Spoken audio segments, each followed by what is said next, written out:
Hi, everyone. Welcome back to another episode of What the Haul. In this episode, I wanted to talk to you about the world's greatest shoes, the Adidas Stan Smiths. Start the intro.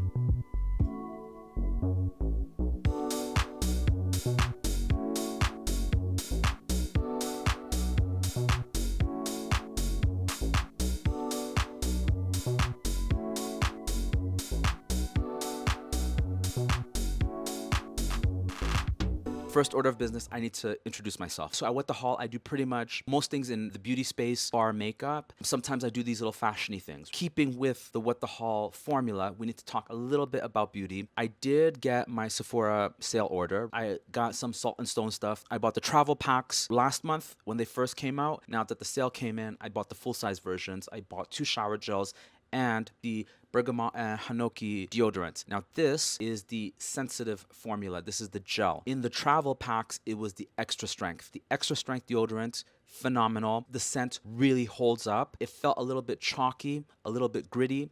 Because this is a gel, and my favorite deodorant previously was the one from Malin & Getz, I'm confident that I'm going to get along with this one. So we'll see how the sensitive holds up compared to the extra strength. I want to make the case that the Stan Smith is the perfect pair of white trainers, white runners, sneakers, however you want to phrase it. This is my 11th pair of Stan Smiths that I've had in my lifetime. The first pair that I ever picked up, I had spent some time in Melbourne and I just found the classic white and green Stan Smiths, but the Velcro, my eyes just lit up and I had to have these shoes. And when I came back, I remember being in the park with my friends and I don't know if they were either clowning me or if they were actually praising me. Everyone had an opinion about the Velcro shoes. I feel like Nike was the brand when I was growing up. This is another little tangent that I wanted to make. I wanted to make a little video about J-Lo and how the internet hates her right now because I can't stand the either. Do you remember J-Lo's first music video? It was so Y2K. That digitized harpsichord, and in that video there was a dance break in the middle and she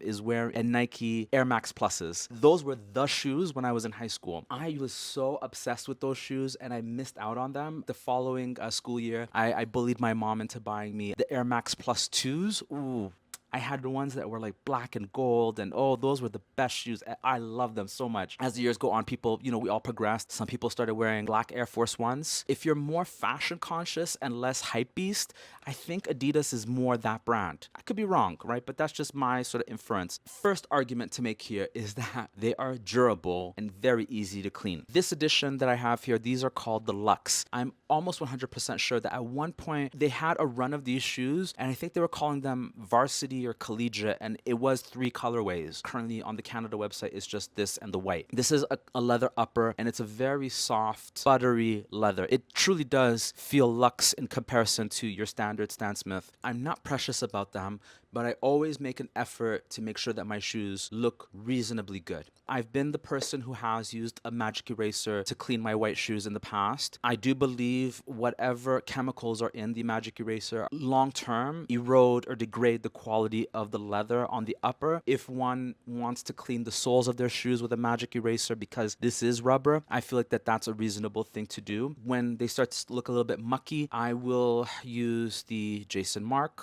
and you may periodically want to take the laces out and put those into the washing machine as well, because that's the thing with the white shoe is you want them to look as tidy as possible for as long as possible. If these were some of my other more expensive designer shoes, I have a pair of Givenchy trainers. I've had them for several years. They've only recently started to go yellow, but you can see these shoes still look reasonably good, and that's partly because every year I take them to a specialist cleaner to have a deep clean and make sure that the shoes look fresh. The durability piece, we have to remember that this shoe, it was conceived for a French tennis player. When that person retired, they approached Stan in the 70s when he was in his heyday on the courts. In this era, we do have things that are more sophisticated, more ergonomic, but these are in fact suited to run and do physical activity in. A lot of times with more expensive weight trainers, in that area where you step off, I've noticed that a gap or a little opening that forms in that region. And I don't know if it's because the soles are really stiff and really heavy. I've never had this problem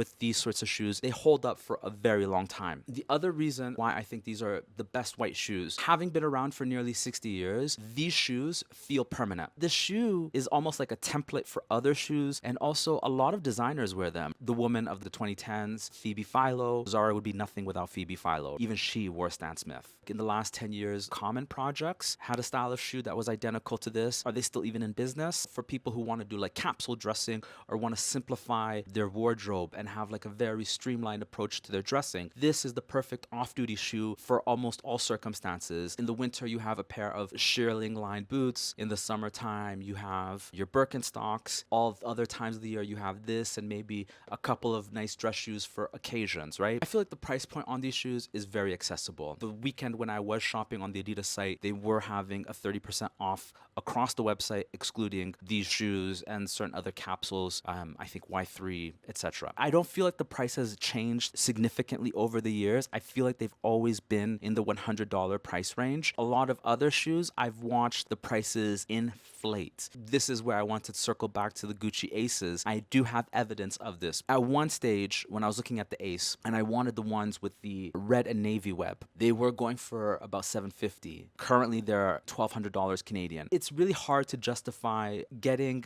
expensive white shoes. I don't fault designer brands for wanting to make luxury trainers, but ultimately, you can't beat the Adidas. You really can't. For the durability, for the price point, the functionality, it is the perfect white shoe. You know how this platform works. If you would be so kind as to put a question, comment, concern, what have you, down below. Thumbs up, thumbs down, however this moved you. Thank you for listening. Thank me for speaking, and I will catch you in the next one. Adios.